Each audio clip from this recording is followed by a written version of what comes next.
TFCon, that would have been this summer. TF Nation. I did mean TF Nation, yes. It's probably 2017 or 2018. Oh, it's been way too long. I'm glad to be back in front of a UK audience. Yeah, happy to be here. So, I figured we would do this with questions and answers from the audience. So, do we have anybody with a question for Mr. Milne? We have one right there. What was it like working with James Roberts? Next question. Next question. It was fine. Like, I think that we both got on each other's nerves sometimes. Like, I want to do things a certain way, and he wants to do things a certain way, and our, like, creative, like, differences, like, butted heads, but generally it's an enjoyable experience. How would that differ from working with other writers? Well, normally I don't get a 2-page panel description for one panel. Like a normal writer will give me like a sentence or a paragraph. He typed out 2 pages. That seems like a pretty big difference. Yeah. I can see that. Other questions? We got one over there. Transformers is filled with characters who love to use the same mold and recolor and reuse. When you're faced with having to use characters that are sharing the same molds, say for instance Ravage. Ravage has all these obscure different ones like Hellbat, Fled. What do you normally look into when you're drawing the characters trying to keep them separate outside the colors? Anything that you could recommend touches to someone trying to get a little extra? Well, for characters that like share like the same mold, like I'll take Prowl as an example because you have Blue Streak and you have Smokescreen. The difference is that toys are like some of the head molds are a bit different. You can also play around with their facial structures. They're like somebody might have a bigger chin, bigger nose. The eye spacing can be different. It depends like how much flair you want to give the characters. Normally I like just for More Than Meets the Eye it was different because they were going to be in space a lot, so I didn't have to resort to using Earth Alma, so I could give them each unique body types so that they could be more distinguishable as individual characters. I was wondering if you were influenced at all by prior depictions, and I'm specifically, since you brought up the example of Smokescreen and Prowl, Florideri, when he was designing them, when he went to the second season, tended to make them shorter and squatter, a little bit wider. Were you looking at that at all? When I was doing More Than Meets the Eye, most of the designs that I was looking at were ones from Transformers Prime, which was out at the time, and video games, because that has like a Cybertronian look to it. And I know that Andrew Griffith was using a lot of the designs from the video game in Robots in Disguise comic at the time, so I wanted to try and match some of that aesthetic, but then give it some like unique flair of my own. Sure. We have a question in the second row. When did you start making drawings?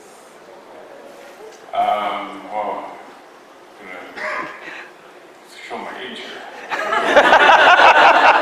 It was like probably 4 decades ago now, so around 4 or 5 when I started drawing.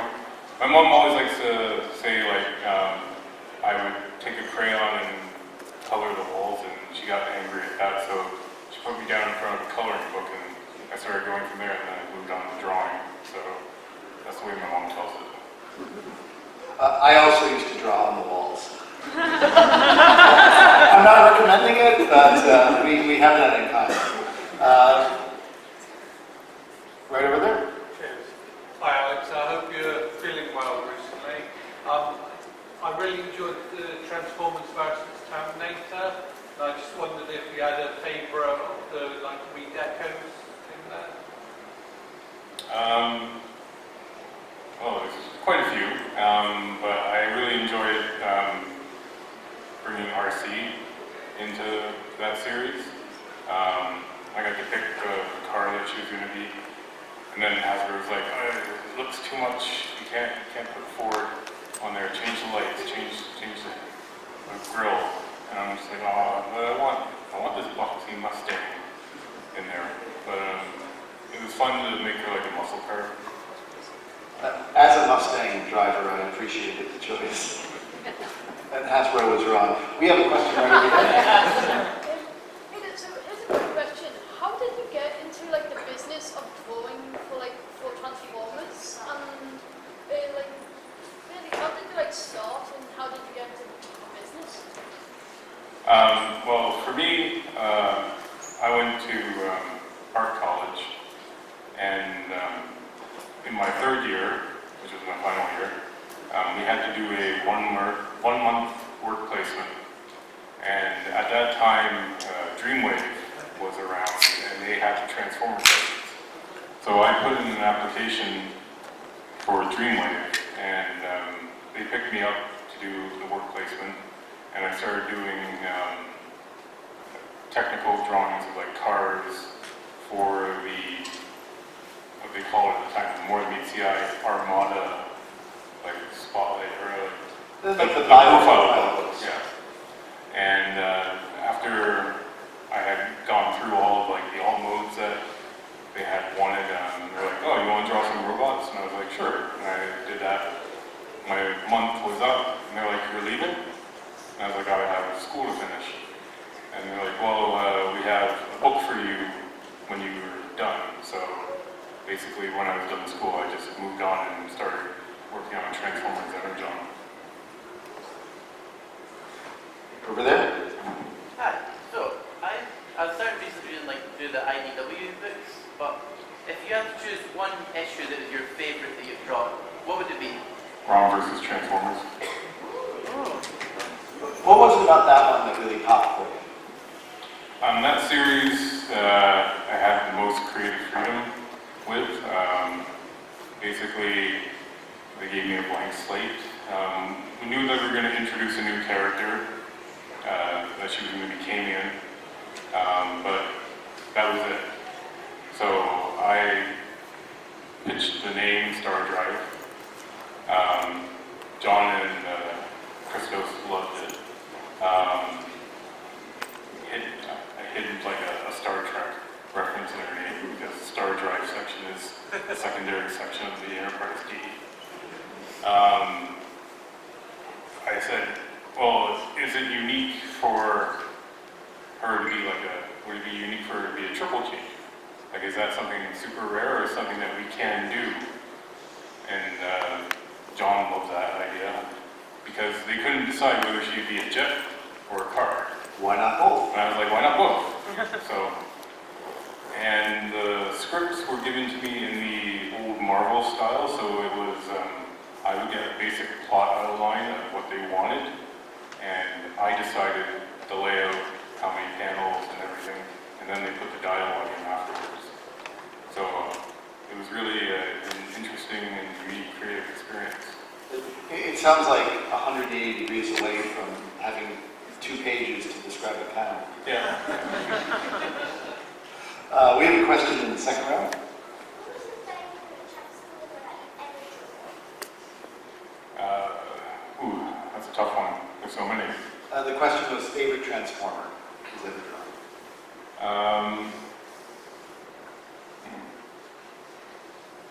I'll have to say Megatron. I like Megatron a lot. Which design? That? I don't know. I'll go with the classic, the G1 Megatron. Question, white shirt. Obviously, a lot of the designs you did for more than meets the eye have now been immortalised in toy form, so like the Philip 30 skins and now Tar. How does that make you feel? Oh, I'm like excited and thrilled to see something that I put to paper actually be made into a toy. I never thought I'd see any of the DJD in toy form, and then they decided to bring Tarn out.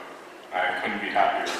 I was like, I'd always be like, oh, the third parties are doing it, so like, I guess I'll see them in toy form that way. But when Hasbro actually did it, I was like, oh my god, I made it. I just picked up that toy and I love it. Do you have a copy of it yet? I bought 3 of them. I have one for in box, I have one for the robot mode, and one for the alt mode. That is the right answer.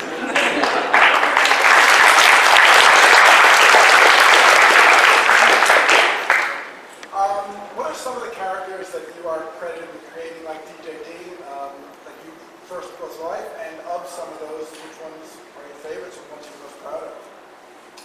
So what characters am I credited for creating? Well, which characters did you create? So many. Let me rephrase. Of the characters you created, which ones are you particularly happy about, proud of? I think I'm the most proud of the DJD. They were a lot of fun to create. Star Drive is another one that I'm very proud of. There's a bunch of female Transformers that I created for issues 41 and 42. That I was happy that I got to throw them in when I was working on the Unicron issues. I threw them into the background there because I was like, I'm not going to just design characters and then never draw them again. I want to draw them before I finish up that run of the TF universe. So I'm pretty happy with those characters. Like there was Roadmaster and Proxima, Velocity. Yeah.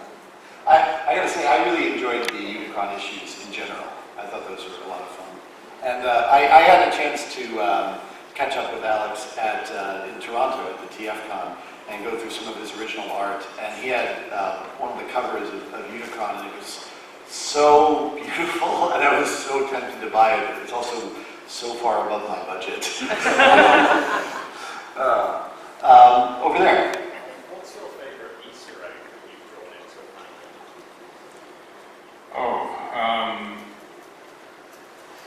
Well, there's a couple, but one that comes to mind is in Rom versus Transformers.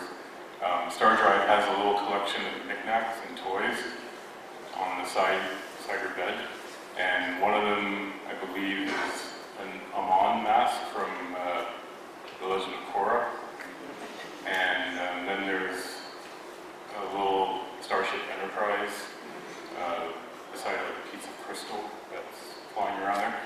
I think maybe I also threw in the NX-01. Yeah. I throw in Star Trek references a lot. Star Trek guy? Yeah. Are you watching the new ones? Yeah. I won't ask too many Star Trek questions, I promise. I'm really loving the Strange New Worlds. I can't get enough of that. I like that series in Lower Decks. Lower Decks is great, and Jack Lawrence is going to be drawing the Lower Decks comics, so you should check that out. So, over there. Sorry, it is going to be Star Trek. Oh no, great! I'm glad I'm not the only one. What's the best Trek? The best Trek? Yeah. Well, my two favorites are DS9 and Enterprise. I gotta say, my favorite is probably the original series, but I think Strange New Worlds is maybe the best one in that they have no lemons. It's just been 100% hit rate, which I really appreciate. In the back. Yeah. What's, apart from Transformers related ones, what are some of the favorite series you've drawn for you? Like, Favorite non-Transformers series that you've drawn for? Oh, I haven't done many. So, Are there any that you particularly like to draw for? I like to draw anything, right? Sure. I don't know, like, I would like to draw Star Trek or Star Wars. That'd be fun. But then, like, I wouldn't mind trying out, like, one of the regular superhero books. Any particular heroes that sing to you? I love Batman, but I don't think I could handle a Batman book because there's so much pressure. There's so many great artists that have already tackled Batman. I feel the pressure of being like, I have to be as good as them, and then you can't read, so you'll just end up failing trying to compete. So I'd probably like to find another character that's equally fun to draw. First row. I'm interested to know about these other artists. Who are your influences in comic art? Who do you aspire to be? I grew up with 90s comics, so a lot of the Image founding fathers like Jim Lee, Mark Silvestri are two of my favorites. Especially like Mark Silvestri right now. He did an amazing Batman run recently, Batman and Joker, deadly duo. The pen work in there was just phenomenal. The artist J. Scott Campbell, I love, like he's known for doing like sexy women and all that, I don't care about that. I love like the little background details that you put into the books there. You always draw like, when I saw the vehicles that you would draw, I was like, it's amazing how expressive they looked, but they were like so correct in a sense. Like there was no like, that car looks off or anything, it was like spot on how it was supposed to look. And then like just some of the weird details that you do, like goo, like fire, power and all that stuff, is just like so energetic. Another artist is Sean Gordon Murphy. I love his use of black and white. I like the negative space. Yeah, but he has a good sense of like just using black areas to frame the image. So.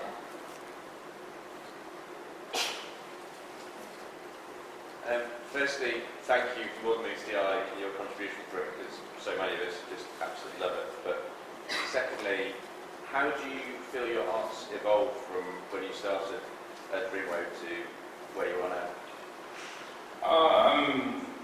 Well, it's completely different now from when I started. You look back at your old work and you kind of hate it. But I have to remember that somebody always just come, like that could be the first piece of work that would come across me and I love it. So when they come up and be like, I love this work, and I'm like, I don't like that work anymore. I have to be like, oh, thank you. But sometimes it makes me feel, well, you don't like what I'm doing now, you like the stuff that I did 10 years ago better, and I'll be like, why? Because you always feel like you need to grow, and I try to keep changing and getting better. I never stop learning how to do stuff. I don't think you'll ever stop as an artist to learning new techniques and doing things differently. Once, I guess, if you ever do feel like you need to stop or you get to that point, then you're kind of not doing art anymore. Yeah, I guess, you know, if somebody is complimenting an earlier piece, do you think it automatically comes with the implication that they don't like your later pieces? Like I wouldn't necessarily come away with that assumption. I don't know, like, somebody comes up to me and says, I really love Megatron Origins, and I look at that piece and I'm like, oh, that was rough. That's not good. I look back and I'm like, the storytelling is poor, some of the panels are cluttered and everything. So, compared to like the more recent work that I do, it can be a little bit like difficult to understand why they like it. Right. And then I'm like, have you seen any of the newer stuff that I'm doing? And it's like, what do you like about the older stuff more than the newer stuff? I just like to find that out, because then I'll be like, okay, maybe I can start implementing some of the stuff that you liked from the past back into the newer work. As someone who's often in the audience, sometimes what I like about a piece is that when I encountered it, it moved me, you know, at the time. I'm not even necessarily commenting directly on the art itself, but on my relationship with the art. So, I might look at a piece from the 90s, not necessarily from you, but from anyone, and I like it because I was, a teenager, and this piece blew my mind. So if I come up to someone, John Byrne or someone, and say, "Oh, I love this piece you did," I'm not saying, "And it's better than what you're doing now." It's just about my relationship with the art. Just my own perspective there.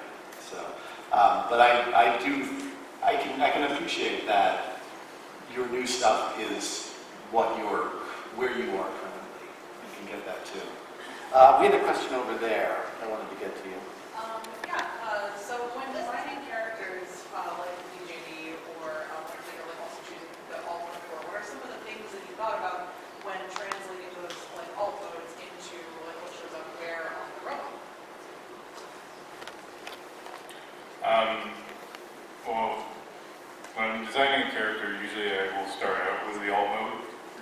Well, that's not true. I'll start out with the head. I'll come up with the head design first. And then I'll come up with the alt mode. And I do a rough shape breakdown of like what I want the body to look like. So if they're big and bulky, I want, I'll do a rough shape of a big and bulky character there. And then I'll take a look at the alt mode and I'll see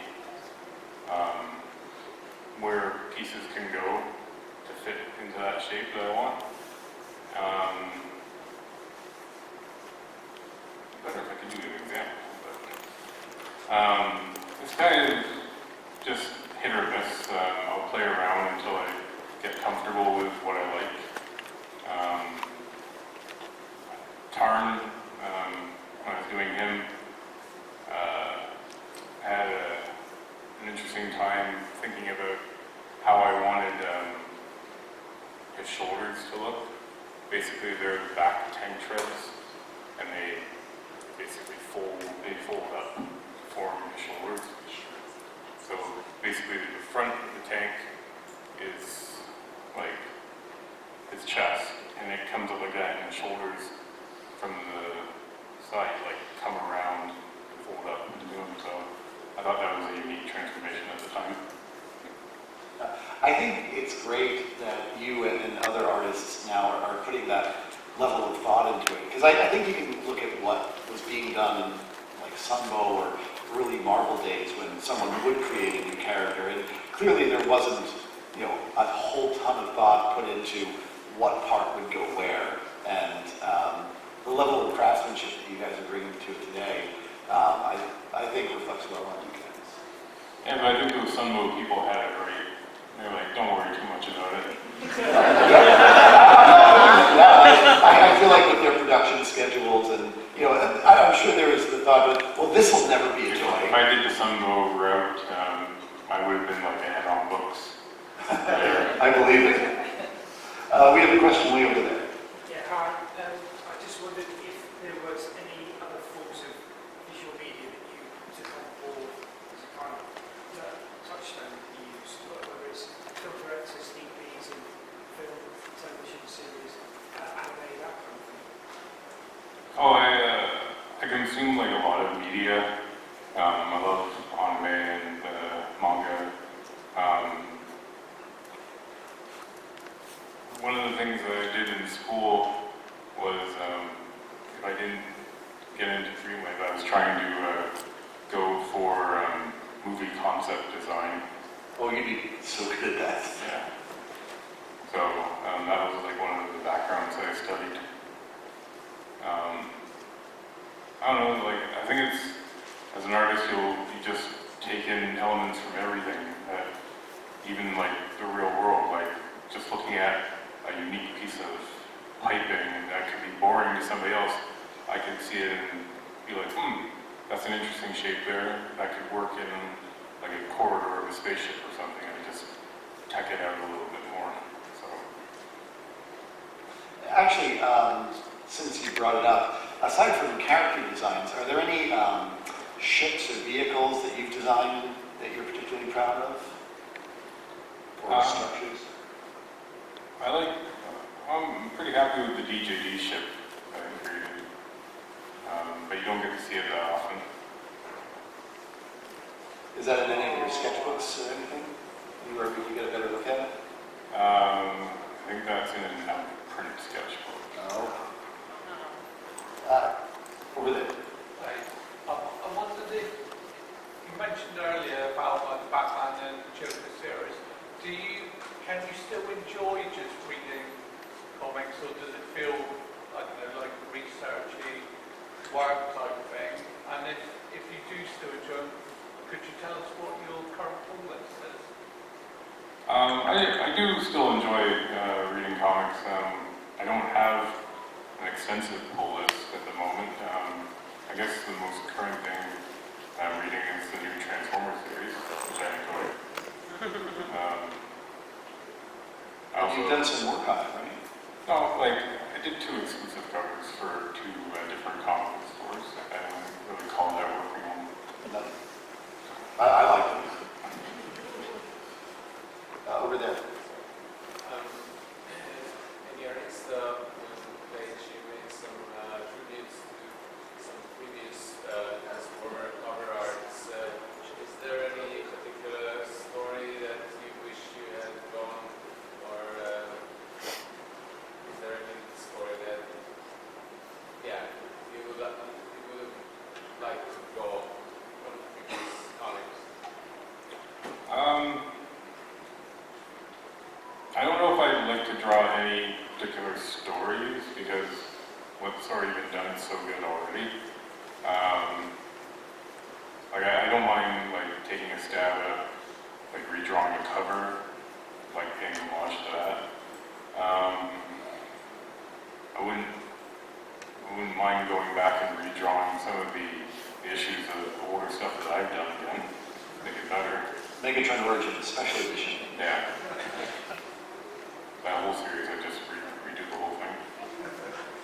We have a question over there. Do you think Megatron could possibly work as a gun and a tank as a triple changer? Yes.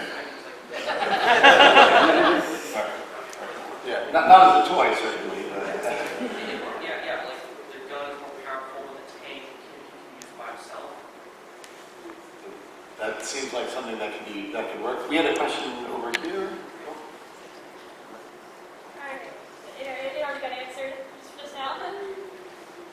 Oh, was that the question you were going to ask?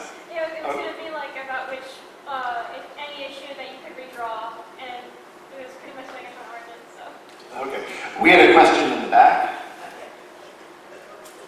Has there been any particular people that you based a particular character on created in the past? I'm not sure. I didn't hear that. Could you say it again a little bit louder? Has there been any of the characters that you've created been based on any of the people you know, or yourself? No. I would never draw myself in the comic book. You don't know Tar in real life? Are there any panels or particular moments you can think of that gave you particular difficulty when you were drawing them, like maybe a particularly difficult mid-transformation sequence type of thing, or something like that?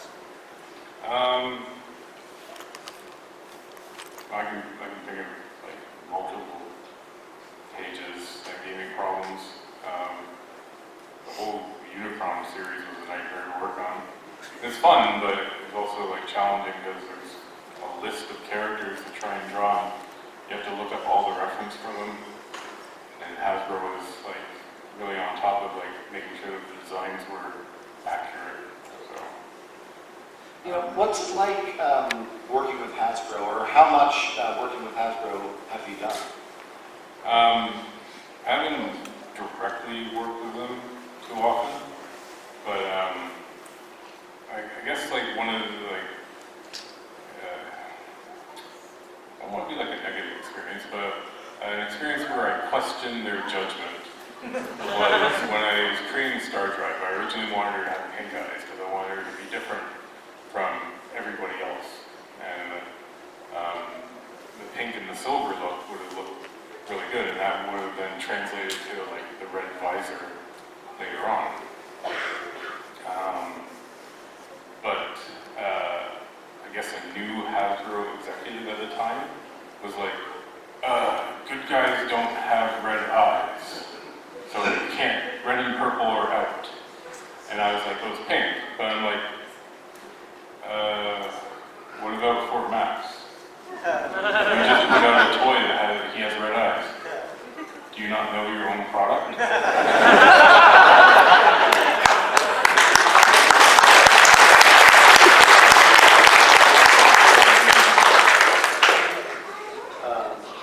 Questions? Oh, over there. You and then you. Do you think Megatron and Galvatron should be separate individuals? Sure, why not? Like, you get two characters then to play with. I'll say sometimes. And we had one over there as well. So having designed Tarn and not having had the chance to work directly with Hasbro on their toy, did it transform in a way that you expected, or were there some things that were not as you imagined or that surprised you or anything like that? Most of it transforms the way I thought it would, and then there were parts that I'm like, oh, that's not how I would have done it, or that's how he's supposed to transform, but translating from a comic book to actual toy is a lot different. Yeah. So they took some liberties. The one thing that I will say that I'm just a little bit disappointed with is that they left out some of his back kibble. He should have like a little bit thicker back. He's got parts on his back that like stick out there, like that cover up the guns a bit. So when you look at the figure, I'm like, he's pretty lean looking. So he needs to be a little bit bulkier in the back. Beefier, yeah. Yeah. Way in the back in yellow. With the reveal of Tarn's true identity, were you aware of that at the time you were designing it? And if so, did that influence the design as well? Yeah, I knew about who Tarn was a long time ago. Basically, when I was working on issue, what was it? It would have been 9 or 10 there. James gave me a hint, like, Glitch, he's going to be Tarn there. So I was like, okay. And then we started to like slowly evolve Glitch so that the powers that Tarn has start to come through with his powers. Sure. Look, obviously you work a lot with but have you ever used any other mediums, such as pastels, paints, digital mediums, or anything like that? If so, what would be your favorite?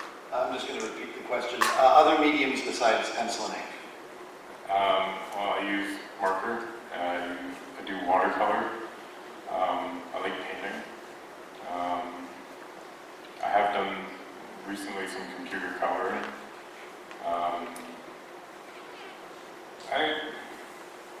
I say like my favorite thing to work with is watercolor. I just find it relaxing. I don't think that would be beneficial for me to do comic books with because that would just take so long. But there's like an amazing, either French or Italian artist who does a series called Black Sad, and it's all done in watercolors and inks, and I'm just like, I'm jealous. I'm like, yeah, that would be fun to do, but I can just see me spending like a couple years working on one book.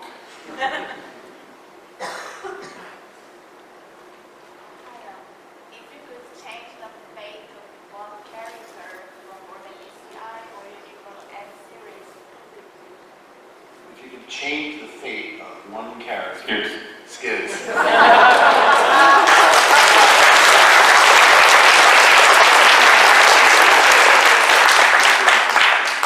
Way in the back.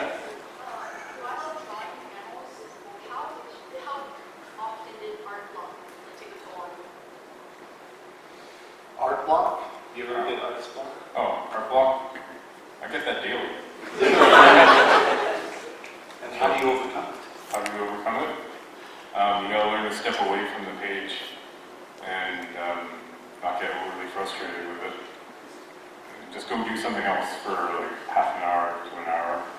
And you come back with fresh eyes, and then maybe like what was troubling you was just you were getting overly frustrated about something. You just need to take a break for a moment. So that's usually how I deal with it. What do you do for your break? What do you do when you're not drawing? Besides sleeping? Besides sleeping. And eating. I'll just watch some TV or go on YouTube.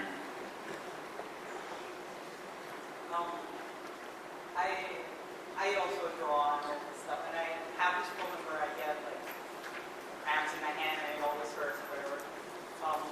What do you have that same problem? Like, do you have like trouble with your hands sometimes? And if you do, what do you do to like repair it?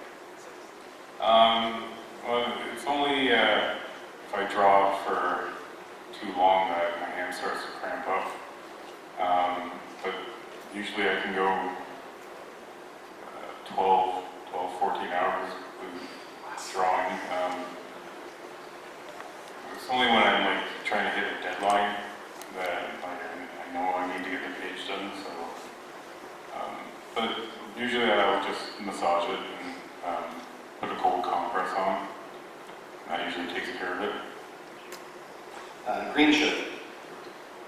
I really like pins, and you've got a lot of pins on your hat. Can you tell us what some of the pins are, and are some of them important and some more important than others? That's a very personal question. You don't have to answer any questions you don't want to. This is a safe space. I don't know, like I feel like I'm on the spot now. You are literally on the spot, but we can move on as well. I have a character from My Hero Academia on one of them. It's Toga. I have a pin of the Mothman. Let's see. I think I see 9 Inch Nails in there. Yeah, there's a 9 Inch Nails one. There's one from a place called the Allure Brewing Company, which is like a local brewery in my area. I have a McDonald's pin. I'm loving it. Yeah. Second row. I'm a big fan of mashups. I've been following your work for ages, and one thing that always catches my eye is the Doc Ock and the Inspector Gadget. Have you thought about being aliens something around that? Have you thought about doing something with biomechanical to see how would that look as a mashup? So, like, just going wild, having fun with biomechanical, merging it with like aliens. I see you do a lot of mashups on your Instagram. So, like, you mash it up with what? Like, do the alien style and like with what? Yeah, like Transformers or Transformers, or just combining, say, characters together, like styles, like certain characters, like your biomechanical with another character, or mixing it, mashing around that way. I haven't thought of that before, but now I have. Now I'm going to take that idea and claim it mine. Sometimes ideas masquerade as questions. We have one, yeah, you. My next sketchbook. When you were drawing the diorites erupting inside Trojans and shining armor, did you take any inspiration from any sort of horror content? Oh, yeah, the thing. Yes. Oh, good Yeah. choice. I think we had a question in the first round, or not. Okay, there was one back there, yeah? Is there any character you either currently despise drawing or used to? Like it's, oh god, this guy again. For the longest time, it was Grimlock, because I had a bad experience drawing a commission, or multiple commissions for the same person of Grimlock. But then I got over it, and I was like, it's fine with Grimlock again. Then I got another commission to draw War for Cybertron Grimlock, or Fall of Cybertron Grimlock, and it all just came back to me again, and I was just like, no! Was it the same person? No. But I was just like, where's the reference? The reference sucks. It's like so low res. Like, I'm not going to load up the game, I'm going to pause it. in the black shirt. Favorite Star Trek captain? Oh, Cisco. In the blue shirt. That's you. Who've been your favorite collaborators? My favorite collaborators. Well, it's probably John Barber and Christos Gage. So people I work with will Ron versus Transformers. And there's one, yeah. How do you feel your storytelling has evolved over even just your comics in general? Oh, it's got. I like to think it's gotten better from when I was starting out and being like trash. Hopefully, it's gotten better. I don't think there's a harsher critic of early Alex Milne than current Alex Milne. Over there. First off, also a Black Sad fan, so happy to hear another Black Sad fan. So yay. The BJD have definitely been one of the standout parts of More Than Meets the Eye. We've got the Tarn toy. We've had whisperings from executives about wanting to make the other characters as toys. But we've also had Tarn jump into animation in Cyberverse. Thinking bigger and bigger, what do you think would be the next step to see a character go from the pages into another medium? Who you'd love to see turned into either cartoon, live action, anyone from there that you've helped create? So another character. Yeah. Or where would you like to see him go? Well, like you said, like with Tarn, he's got like on a cartoon already now. He's got a toy. He's got a statue, which is amazing. I'd like to see him in the live action movie, but not in the live action movie. Not butchered.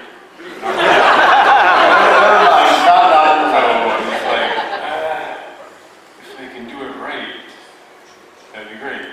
Like I would have had faith if it was the guy who did the Bumblebee movie. Yeah. And then I'd be like, okay, I know he's gonna do it right. But then you get this, like the Rise of the Beast, and I'm like, that's not me, Jack. I feel like they would get the head right.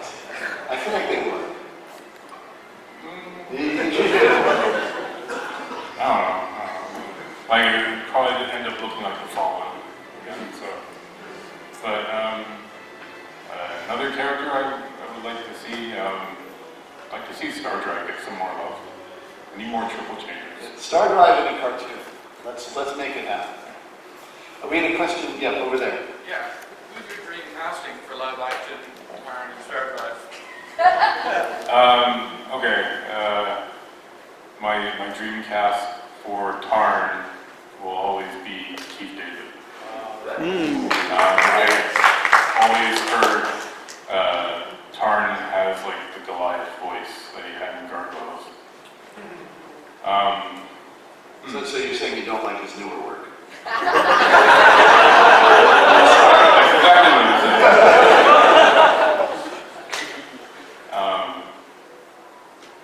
Star Drive. That's a tough one. I'll have to think about that. Okay. Do we have one over there? Will you ever draw Age of Extinction Grimlock? Another Grimlock commission. I have drawn Age of Extinction Grimlock, and it will be I've drawn him twice, and that's enough. So that's a no. Over there? No, either one. Since Tarns now exists in Typhon, if or when the rest of the DJD get adapted, if their old modes need to be changed, how would you personally go about it? It's a good question. I think the two big characters, like Helix and Tesserus, they don't really need to be changed too much because they're already like motor vehicles in a way. Like Helix is, I forget what it's called now. It was in the original Marvel comics. One of the things that took people into the smelting pool. Yeah. Yeah. So those two, I think, would work as vehicles anyways, because they're basically tanks. change K onto because he's an electric chair. Yeah. And if Hasbro was like, oh, we're going to do the DJD, I'd be like, I'm interested to be like, wait, what are you going to change him into? It's an electric chair, and I don't see you thinking that's family friendly. Well, why don't we do the other one? Oh, okay. This question might be a little bit long to answer, so feel free to skip it if you don't want to spend a lot of time. But you mentioned before that you had this Marvel style script, and like you enjoyed like working on the. What's your like mental process that you do for like composing a page and paneling? Okay, so depending on the script, and even if I get a massively detailed script, I read it over each page. I'll read the whole story first. Then I'll go back to the individual pages, and I start getting ideas in my head. So I'll do thumbnails and break down the page into like these small little drawings to see whether I need to expand a panel or I can reduce the panel size there, like what image needs to be the most important on the page. And once I come up with a thumbnail that I'm happy with, I will start to do the layout on the actual full-size paper. And then basically I just pencil till I'm comfortable with the level of detail that I need to do before I start inking. All right, we have time for maybe one or two more. Way in the back.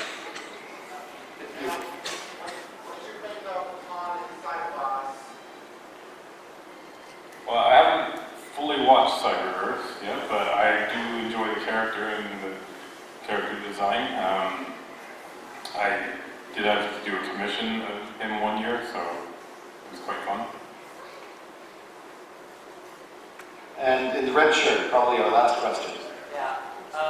If you could transform into something, if you were a transformer, what would you like to transform into? I answered this the last panel. I said a TARDIS, so I could go through time and space. Well, why not just transform into the DeLorean then from Back to the Future? Because then you can travel through time but not space. Or through space but only up to about 88 miles an hour. Yeah, but you're doing it in style. That's a good point. Ladies and gentlemen, Mr. Alex Milne.